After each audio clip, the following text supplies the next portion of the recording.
CFL derby নিয়ে অনিশ্চয়তা কাটলো। কল্যাণী স্টেডিয়ামে হবে মোহনবাগান ইস্ট বেঙ্গল ম্যাচ। তবে এই শনিবার 19শে জুলাই নয়, হবে 26শে জুলাই। বুধবার আইএফএ জানিয়েছিল শনিবারের ডার্বি নিয়ে নদিয়া পুলিশের পারমিশন পাওয়া যায়নি। এত কম সময়ের মধ্যে পুলিশ নিরাপত্তা ব্যবস্থা সম্পূর্ণ করতে পারবে না। এরপর আইএফএর পক্ষ থেকে শুরু হয় তোড়জোড়। তড়িঘড়ি বৈঠকে বসেন আইএফএর সচিব অনির্বাণ দত্ত। আইএফএ জানিয়েছে ডার্বি কল্যাণীতেই হবে, তবে দিন পরিবর্তন করা হয়েছে।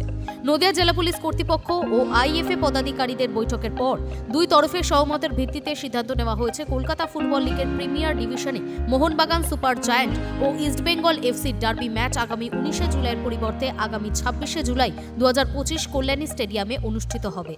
এত অল্প সময়ে দর্শকদের টিকিট সংগ্রহের অসুবিধার কথা মাথায় রেখে তাদের সুবিধার্থে এই সিদ্ধান্ত নেওয়া হয়েছে। এর আগে ডার্বি কল্যাণীতে হবে। আইএফএর এই ঘোষণার পরই মোহনবাগান ক্লাবের পক্ষ থেকে জানানো হয়েছিল এই সিদ্ধান্তে তারা খুশি নয়, কারণ এত দূরে এই মেগা ম্যাচ দিলে নিরাপত্তা বিঘ্নিত হতে পারে। তখন আইএফএ সচিব অনির্বাণ দত্ত বলেছিলেন, মোহনবাগান তো এর আগেও অনেকবার কল্যাণীতে খেলেছে, এমনকি আই লিগে যে ম্যাচ জিতে তারা চ্যাম্পিয়ন হয়েছিল সেটাও কল্যাণীতেই হয়েছিল, তাহলে অসুবিধা কোথায়?